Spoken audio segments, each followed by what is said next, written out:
Bonjour tout le monde. Hi everyone. Welcome to this fourth dev stream for Dead Space. On this very day, 14 years ago, was the release of the first Dead Space. And what better way to celebrate this than with a deep dive into the remake of this fantastic game. But I'm getting ahead of myself. My name is Philippe, and once again, I'm joined by Roman, our creative director. Hello everyone. And with us, back from our first live stream, back in a year ago, we have Jackie and Philippe. Thank you for being with us today for this stream. It's nice to finally be in person. Definitely is. What did you think of the trailer?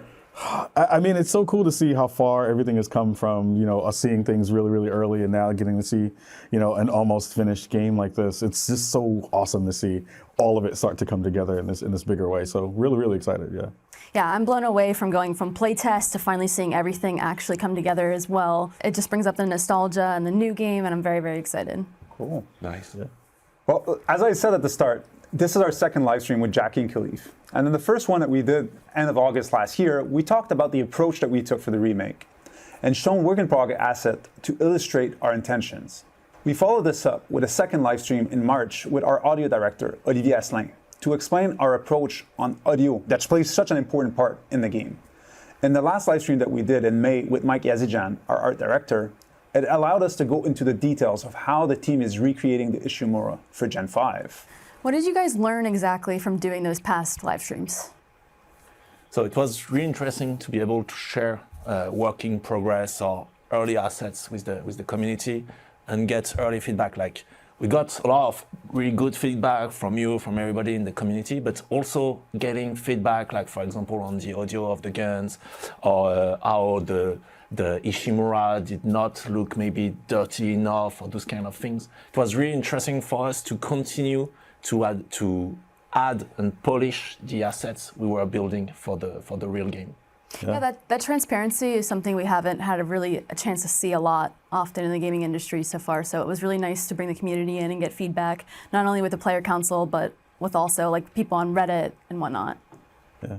Alongside all those folks kind of giving you that feedback in real time, just how was the buzz around it? Because I know a lot of folks are really excited for this coming back and now kind of getting more information and more visuals of seeing what's happening. How did that kind of play into all of that, kind of building up some more hype for it? Well, for sure for us, it's a way to get the pulse. Yeah. Like what we're making, is it something that's exciting players? And for devs, like every time that we were doing a stream, everyone was looking at the boards and any type of social media trying to follow, like, okay, well, what are people saying? What are the issues? What are the things that they appreciate? So it's exciting to be able to have that feedback much sooner than we usually are, and also not with all buttoned up assets that are more marketing-y, and that sometimes won't necessarily represent all the effort that the team is having and putting together to explain what are we trying to achieve. So I think the way it was done for us, it allowed to show the behind the scenes a little bit more, and show all the passion and love that the team has for the game that we're making. Because like everybody in the team, starting with us, and everybody at Motive or working with us, we're all big fan of Dead Space. And really doing those live streams, having that open discussion, it really helps us to make sure that we are being true to the original. That not only we are remaking Dead Space and remaking it with the eyes of us as fans, but that's also something true for other people outside of the team that are also fans of the original game. And that was something really important for us, and I hope it shows in what we are showing today. It's very apparent. I feel like I learned that very early on in the player council sessions, that you guys do care and you were responsive to critical comments that we had, and it's coming from a place of obviously love and passion for the game, which is nice. Yeah, and it feels like you're bringing all of us back in and closer to development, which is a thing I'm sure is very scary for all of you as well, doing that work and kind of opening up the doors in that way. But I'm excited. Again, like, this is going to be super fun, and I guess we have a lot more to show during the stream today. So, definitely do. Yeah. Definitely do. So we have many things to show today. So we actually want to start with a gameplay extended trailer that we're going to look at. In this extended trailer, we'll have Isaac that's going to be walking through the engineering deck.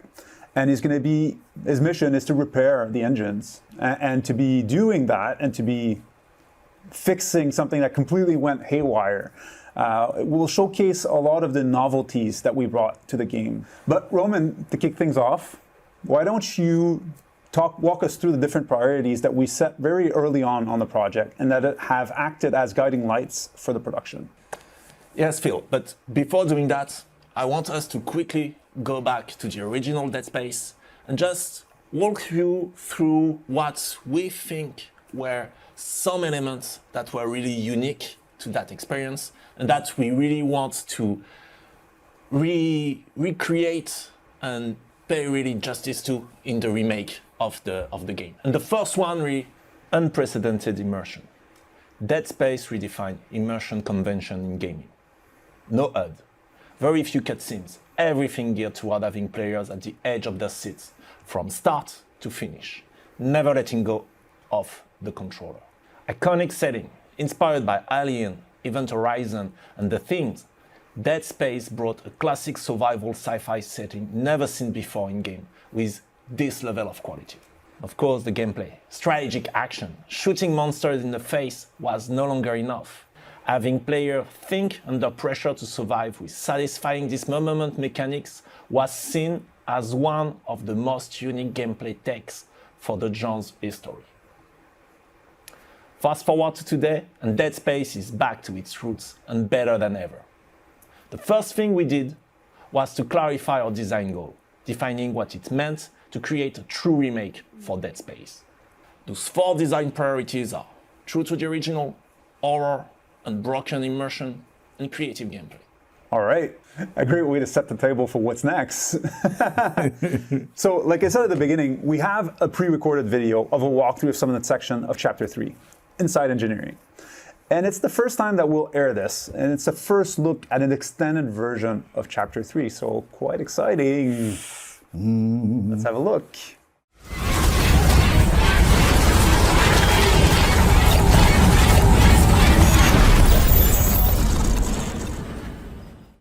Hi, my name is Philippe Ducharme, senior producer on Dead Space.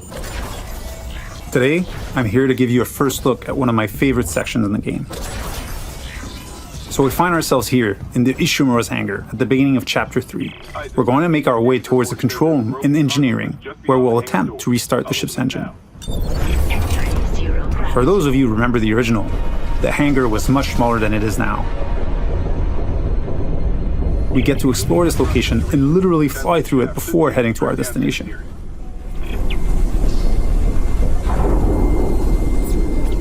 Navigating between chapters without load screens or having a camera cutaway is part of how we've reimagined the Ishimura for the remake. We don't need to rely on the tram as the sole way to get between chapters. It is now a seamless, interconnected ship.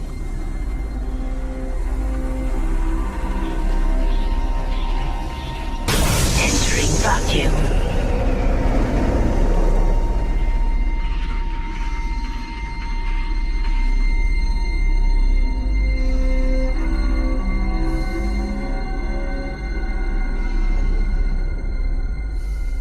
We've got 2 lurkers here. You can quickly get rid of them with the pulse rifle or Isaac's trusty plasma cutter.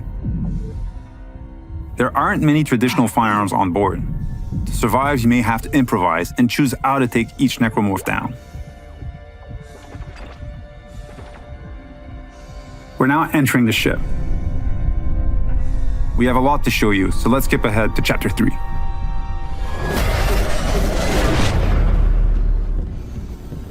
We've just received a briefing to head over to the refueling station. To get there, we're passing through the machine shop over here.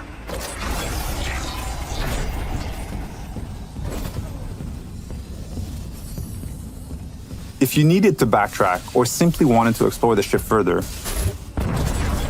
you may encounter a completely different experience. Different enemies, the ambience and lighting may change. This is what we call the intensity director.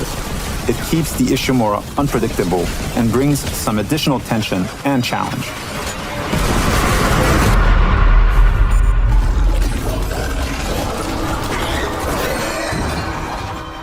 The way to the refueling station is just a little further ahead.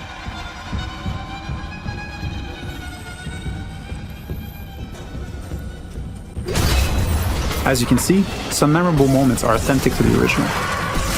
We've added tons of graphical enhancement that support strategic dismemberment.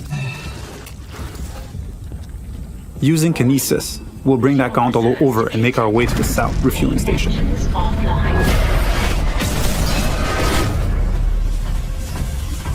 We need to gain access to the fuel management office, which contains the power functions for the refueling station. We can follow that cable to find our way there. One of the things we tried to achieve was to add more context to the various objectives, to expand on what was there, and bring a bit more detail and depth where we could.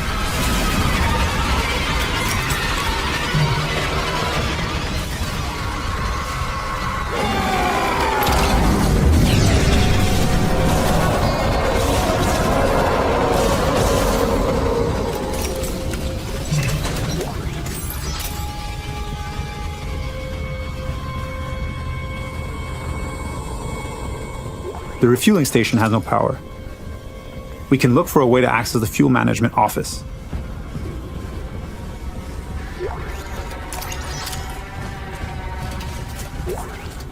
This card should allow us in, and we can now make our way back. Isaac. Hammond. Daniels? You made it. Thank God. After the bridge, we thought... Glad to disappoint. I barricaded myself in the computer core. I can hear them, but I don't think they know I'm here. Isaac, I tracked down your rig. You're an engineer, right? I'll get myself admin privileges. Maybe I can help. Now that we have access to this room, we're faced with a very tough choice. We could cut power to life support and rely on air canisters for oxygen, but today we'll play the section without lights instead. Vacuum.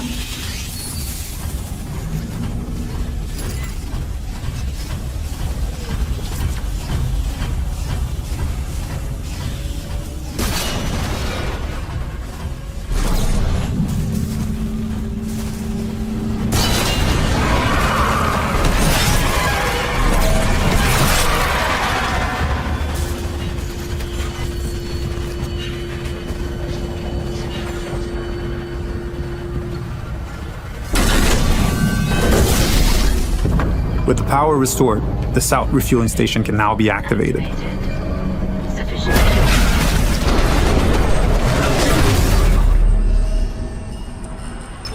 Decontamination sequence activated.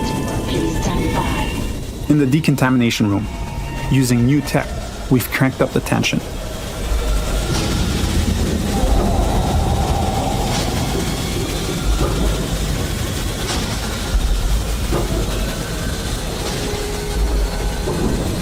Dynamic smoke creates that thick and opaque atmosphere that makes you lose track of the lurkers, even when they're right next to you.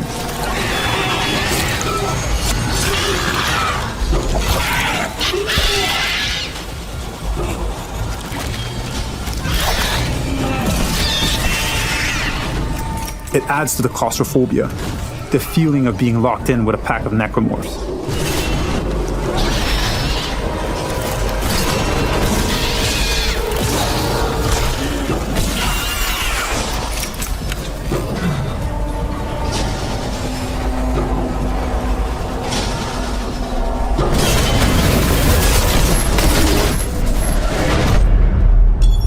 Our last stop is the centrifuge. It's offline, and the Ishimura is getting dragged down to the planet below. Please attach generator modules manually. We've added so much detail in here. Particle effects, lighting, floating debris. We wanted this room to be imposing and tell a story at the same time. It's a lot more impressive, and its size makes it harder to keep track of the incoming necromorphs. So audio plays a huge role here in identifying the direction of threats.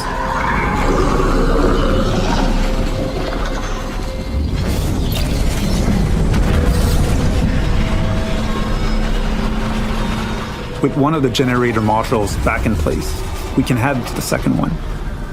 Flying in zero-G and not being anchored to the surface makes spatial awareness extremely important. Combat encounters can quickly become deadly, especially with leapers.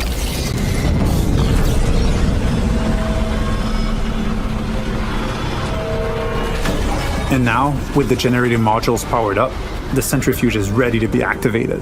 Generator module attached. Clutch engaged. All personnel clear for centrifuge restart. I hope you enjoyed this sneak peek at the new Dead Space. Thank you for tuning in. That was nuts. Yeah, it was fucking awesome. That was wild. From the hangar to decontamination to centrifuge to the interconnected gameplay to the intensity director, the list goes on. The first thought after seeing that is, why the fuck am I using the tram? The answer is replayability. Now we can go back and play multiple playthroughs with different options. You have more exploration. It was amazing. It's incredible. Well, I want to talk a little bit about the intensity director, because I think for a game like this where folks are coming back to this kind of content, one of the things that people talk about a lot is like, well, what's going to be different in the playthrough that I'm going to have when I go in and go back into a game like this?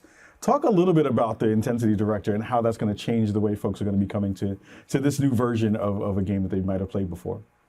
It was important for us to have something, like to have the right balance between what's scripted in the game and what keeps the players on its toes. We've obviously, and we've seen it in the trailer, we've kept a lot of things scripted. Like we have to have those precise jump scares at certain moments, and it's important to have the highs and lows in the intensity of the gameplay. But since we're bringing the tram and the retraversal throughout the entire ship, we needed something to be able to fill those sections of gameplay and make sure that there was things that were surprising the player so that the tension could go back up. And so for us, that was important to find that right balance and to figure out a way to keep the player on the edge when re-exploring and walking around the ship. And so the thing is, that balance, there's multiple elements that comes in it. Like, so yes, there is the scripted golden path moments, and those ones, every time you're going to play them, they're going to play exactly the same. They're going to play once, and that's it. But even in those, sometimes there might be a twist. Like, you might expect slasher coming from that vent, and it's not going to be there, or those kind of things. But they're going to play mostly the same every time you replay them, if it's a new walkthrough or whatever. And then we have varying degrees of systemic events. Like, if it can be just fights, it can be messing with the lights, messing with the sound. There's different events that we can play with, depending if you're just moving from a fight to another, or if you're revisiting a whole section of the ship. It's not going to be the same. Basically, the way we treat that, it's we have an intensity curve, and all the events in the game are tracked with their level of intensity. And so that allows us to know, like, okay, the player had already a couple of really intense fights. Maybe we're not gonna throw him another huge fight with tons of enemies and stuff. Here in the next corridor, we're just gonna play a little bit with the lights that are going to blink and some creepy whispers in your ears, and that's it. Or that place, we really want you to feel safe. And so, yeah, even the light's going to be okay, no more creepy whispers, whatever. Yeah. But that vent, there's going to be something weird about that vent. And if you get close to it, actually, maybe a slasher is going to spawn and make you jump. And all those things will be handled by the intensity director. And I know you also talked about this, pre-stream and pre-conversation was, even the slashers are going to be a little bit different when you see one as opposed to the other. Talk a little bit about that, because I thought that was super cool too. Yeah, so that's something in the original, like all the slasher, they already had some kind of job when they were humans about the ship. Like depending on which bridge you were like seeing medical miners or medical guys or whatever. So that's something we definitely kept from the original. But riffing on that, we wanted to add a bit even more personality to the slashers, and makes you really, like, every time you're gonna shoot a slasher, we would like you to feel like it's a different guy. And so on top of giving them jobs and different clothes and stuff like that, we also gave them ethnicity, because the Ishimura, it's really has a diverse crew, and we wanted that to also show on the slasher. So now it really feels every time it's a new guy, and you can really believe now playing the game. We're trying to reinforce the immersion around that. Like, yeah, those monsters, they used to be the crew. So should we feel sorry now for the slashers that we take out now? Slaughtering. We're like, oh, that person was the cook on the ship. You gotta go. Exactly. You gotta get out of here. Can you cook the guy? I'm good. I have friends who can't, but we're not gonna talk about that during this stream. But yeah, a lot of conversations about that for sure. I think we should talk also about audio. Audio is obviously the massive staple. It's what drew me in initially to Dead Space and really kept me, that whole intrigue. In this trailer, in Decontamination, for example, we have the increased fog, like the dynamic fog, that you can't necessarily always see where enemies are coming from, which is really interesting because of its more audio, and you have to really listen to what you're looking for. And we see that again in the centrifuge, which, by the way, is fucking massive. It's huge. I love how you're showing the original game, because you recall like these different areas and you imagine these huge environments, but now looking at what the remake is, it's just mind-blowing, honestly. And it's much darker, which I grilled you guys a lot about darkness. I remember that, yeah. But I really, really like that since these spaces, you still have smaller spaces enclosed for that claustrophobic feel, which is true to the original, but you also have these very, very large rooms now that are extremely built out, grittied down, very gritty looking and dark and immersive, but you don't know where ads are necessarily coming from because of the intensity director. It's not just the same vent every single time, which is great because then you have to utilize your audio and really listen for where ads are coming out. I love that aspect, and I like Decontamination. It's much scarier in my opinion now. There's a lot to like. Yeah, definitely. Well, you touched on a lot of points that were points of interest for us. So audio, that we had, like I said, Olivier that went in and explained how we're trying to recreate in one of the past streams. And it is something that like was such groundbreaking, I think, in the initial game. It was so well done. But the addition of the occlusion, making sure that we understand where is the sound traveling from when you're navigating the ship, to really hear the threats and say like, oh no, that creature just spawned behind me, but I have someone in front of me now. Like, who should I prioritize? What should I do? Yeah. Mm-hmm. And we do play around with that, like in the scripted sequences, but also the intensity director, like Aman said, there's a lot of events that are either foreshadowing events that may lead to something or not, or post-shadowing. Like if the enemy decides to jump through a vent and walk away and run away, you'll hear that enemy travel within the world. So or if he's trying to actually run away after you because you ran away, you saw him and you were like, no, fuck it, I'm out. And you switch room and you're gonna hear him go through the vent, and crawl in the walls, and come back from another. Oh, that's awesome. Mm-hmm. So it plays such an important part, and with the music, with the sound effects of the guns and everything, and it's we're getting to a place where it feels good. It feels right when you're listening, the right tune, the right mix. It's always something that we do until the very end, the mix of every sound element. But the team's done an amazing job, and it's great. Yeah. Real quick, I got to talk about Isaac having a voice in this too, which I think is really, really interesting. A lot of folks are going to be excited to see how that's going to play out in the game too. Talk about how important it was to add that layer to this game too.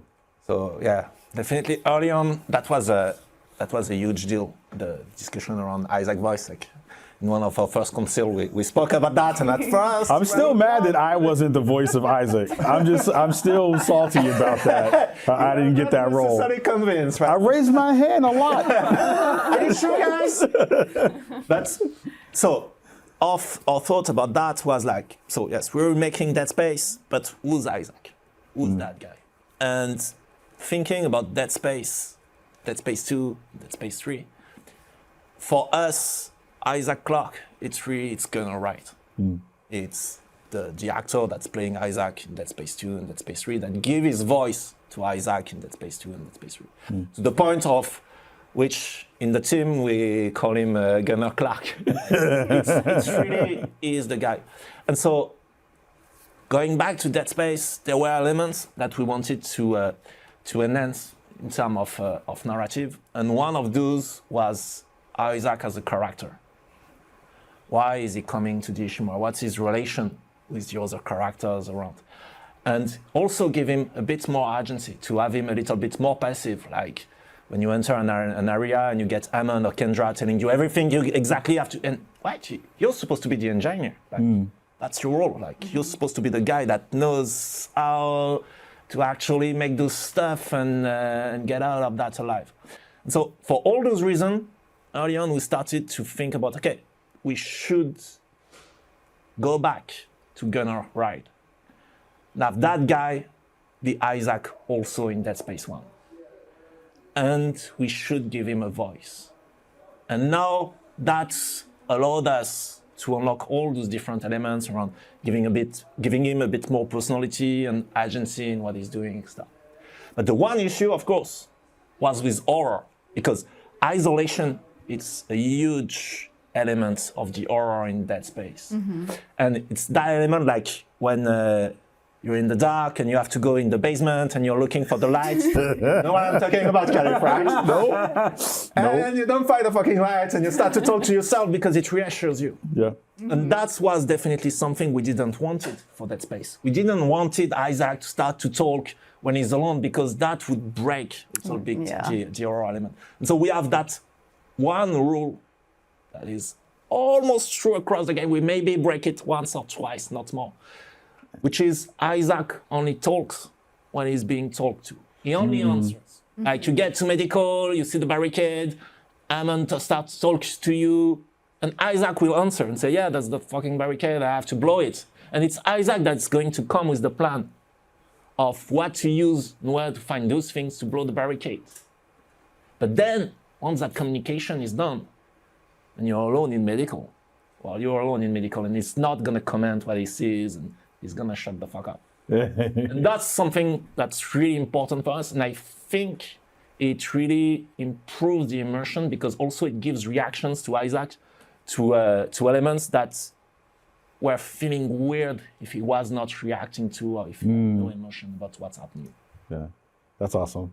I'm super excited to see that come to life, because I know when I am scared, I do really, really dumb things. I talk to myself, I beatbox. So Isaac, we hopefully will beatbox in when he's scared. So we'll see how that works. Cool. You'll hear him grunt, and like throughout the exhaustion, and when he's tired, you're gonna hear him paying when he's hurt and everything through the Eli system. Yeah. But no, he's not gonna mumble to himself like you do. Okay. Good on him, for sure. Okay, well, it wouldn't be a celebration without showing some more awesome stuff for the Dead Space fan. I'd like to introduce our friends at Limited Run Games. Alina, Jared, great to have you both join us. Do you love Dead Space? Of course you do. I'm Jared from Limited Run Games, and I love Dead Space too. And I'm not the only one here who does. For example, to my right, your left, my friend. Alina. Hi, I'm Alina from Limited Run Games, and we are super excited to show you what we have for Dead Space fans. You told us you wanted a Dead Space Collector's Edition, and we listened. And you said what you wanted, most of all, was this, the Isaac helmet. And holy crap, it happened. Isn't this amazing? And we're going to get to it in just a minute. Yes, it's the most exciting part, but there's also some really great other stuff in this Collector's Edition we want to show you. And for more on that, Alina! So we're super excited to talk about the components of this Dead Space Collector's Edition. There's so many awesome things I could start with. So we've got a 4-inch premium marker statuette. It's beautiful, it's going to be heavy, and we can't wait for you guys to put it on your desk. We also have a steelbook included, which has the Dead Space logo and Isaac's silhouette on the back. Okay, totally interrupting here, but I want the embroidered Ishimura 3-inch patch. I want to stick it on something, I don't know, my jacket, my hoodie here, my forehead. I don't know. Where are you going to put it? I don't know. You could put it on anything. Maybe a backpack. Oh. A dog? A dog. A pig?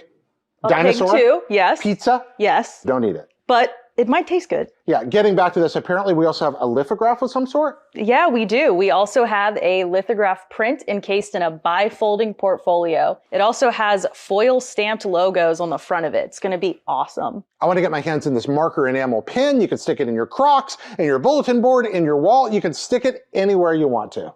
And a soundtrack and 4 mini posters. And now, what you really came here for, that's right, the Isaac helmet.